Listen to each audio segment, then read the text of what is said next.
चैत्र के नवरात्रि से पहले घर ले आएं ये एक गुप्त चीज। इस बार चैत्र नवरात्रि आने से पहले यह एक चीज अपने घर जरूर ले आएं।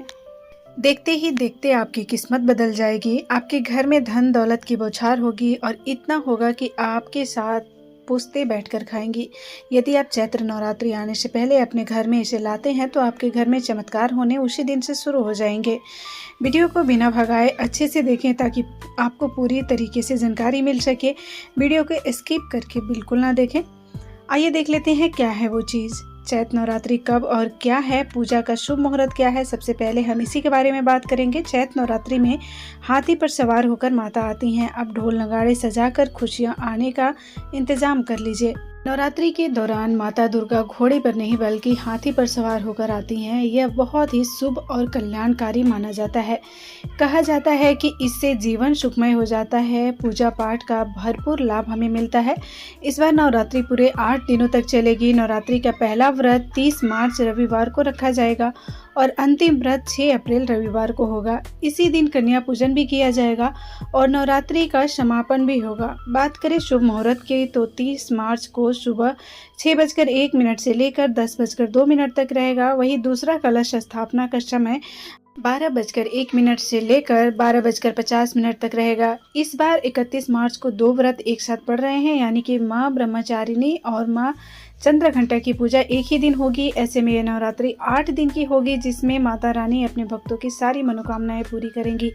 यदि आप नवरात्रि में एक खास चीज ले आकर रखते हैं तो माता रानी आपके घर की खुद रक्षा करेंगी और दरिद्रता आपके घर से बिल्कुल दूर होगी। जो निर्धन है वह भी इस क्षेत्र में नवरात्रि पर धन धान्य से पूर्ति हो जाएगा। आपने देखा होगा कि गांव और शहरों में जहां प्रमुख मंदिर होते हैं, भक्ति वहां सामूहिक रूप से माता जी की मूर्ति स्थापित करते हैं और इन सेविकाओं का भी काम करते हैं। पूरे इलाके में घूम घूम कर श्रद्धालु जैसे पूजा करते हैं। पहले माता जी हमारे द्वारा किए गए कार्यों और भक्ति के आधार पर हमें आशीर्वाद देती हैं और हमें ज्ञान प्रदान करती हैं। इसलिए नवरात्रि के समय कुछ खास नियमों का पालन करना बेहद जरूरी होता है। इस समय हमें देर तक नहीं सोना चाहिए, शराब या किसी प्रकार के नशे का सेवन नहीं करना चाहिए। साथ ही लहसुन प्याज जैसे तामसिक वस्तुओं से बिल्कुल दूरी बनाकर रखना चाहिए। नवरात्रि के दौरान कौन कौन सी चीज़ घर लाने से माता रानी प्रसन्न होती हैं और घर में धन और सुख शांति का बरसात होती है, आइए जानते हैं। हमारे धर्मशास्त्र में यह कहा गया है कि कई बार हम में से बहुत लोग विदेश यात्रा पर जाने की, तीर्थ यात्रा करने की चाहत रखते हैं, 4 धाम की यात्रा करना चाहते हैं। इसके लिए लाख कोशिश के बावजूद हमारी इच्छा पूरी नहीं हो पाती। अगर आपके साथ भी ऐसा हो रहा है तो नवरात्रि के दौरान एक छोटा सा उपाय कर सकते हैं। आप एक ध्वज खरीद कर उसे माता रानी को अर्पित करें और फिर नवमी के दिन इसे किसी भी देवी के मंदिर में जाकर चढ़ा दें। इस उपाय से आपकी यात्रा चाहे विदेश की हो या 4 धाम की पूरी हो जाएगी और माता रानी प्रसन्न हो जाएंगी। आपके सभी रास्ते खुल जाएंगे। अब बात करते हैं आर्थिक संकट से मुक्ति पाने की। तो इसके लिए नवरात्रि के इस पावन समय पे आप आर्थिक परेशानियों से निजात पाना चाहते हैं तो चांदी की कोई भी सामग्री लेकर उसे माता रानी को समर्पित करें। चांदी की वस्तु को आप 10वें दिन गंगा जल से स्नान कराकर लाल कपड़े में लपेटकर इस चांदी के डिब्बे में रखकर अपने घर की तिजोरी में उत्तर दिशा में रख सकते हैं। इससे आपके घर में धन आने के रास्ते खुल जाएंगे। इस उपाय से गरीब इंसान भी धनवान बन सकता है। नवरात्रि के पहले दिन से लेकर आखिरी दिन तक गाय के घी के जोत जलाना बिल्कुल ना भूलिए। माता रानी का 20 मंत्र ओम एम लिंग क्लीम चामुंडाय भी इसका जाप करते रहिए कि माता रानी की कृपा से उनका अपना घर हो जाएगा। इसके लिए एक छोटा सा मिट्टी का घर खरीद कर ला कर उसे माता रानी को समर्पित कर दें। जब नवरात्रि का समय समाप्त हो जाए तो आप देखेंगे कि आपकी यह इच्छा पूरी होने वाली है। बस लालच से बचें और चुपचाप अपनी भक्ति को सच्ची निष्ठा से करें।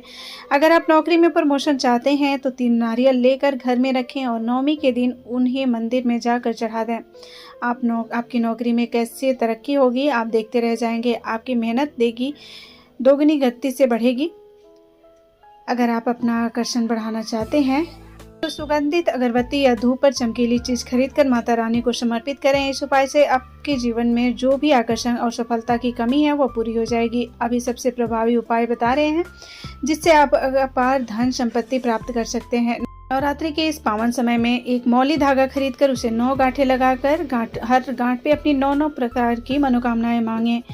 फिर इस धागे को माता रानी को समर्पित करके यानी कि भेंट कर देना है। इस उपाय को आपको 9 प्रकार की इच्छाओं की पूरी होती है और माता रानी आपसे बहुत प्रसन्न होती हैं, जिससे आपको अपार लाभ प्राप्त होता है। अगर आप चाहते हैं कि आपके घर में धन और समृद्धि बढ़े तो आप कमल पर विराजमान माता लक्ष्मी की तस्वीर भी लगा सकते हैं। इससे घर में सौभाग्य और संपत्ति का आगमन होता है। इस तस्वीर को उत्तर दिशा में रख दें, इसे शुभ माना जाता है। अगर आप चाहते हैं कि आपका पारिवारिक जीवन में कोई अशांति या परेशानी ना हो तो एक बार माता रानी को 16 श्रृंगार खरीदकर अर्पित कर दें। ऐसा माना जाता है कोई व्यक्ति अपने जीवन में माता रानी को 16 श्रृंगार अर्पित करता है तो उसके पारिवारिक जीवन में जो भी समस्याएं चल रही होती हैं वो समाप्त हो जाती हैं। अगर परिवार में कोई भी विवाद या कोर्ट कचहरी की मामला चल रहा है, डिवोर्स का मामला चल रहा है, घर में अशांति फैला हुआ है तो सब खत्म होने लगता है। दोस्तों, उम्मीद है आप सभी को मेरे द्वारा बताई गई जानकारियाँ अच्छी लग रही होंगी। अगर वीडियो अच्छी लगी हो तो चैनल को सब्सक्राइब कर लीजिएगा, साथ ही वीडियो को लाइक करके अपनी फैमिली और फ्रेंड्स के साथ शेयर कर दीजिएगा। मिलते हैं कल एक और नई वीडियो के साथ। तब तक के लिए अपना ख्याल रखिए, अपने फैमिली अपने पेरेंट्स का ख्याल रखिएगा। धन्यवाद।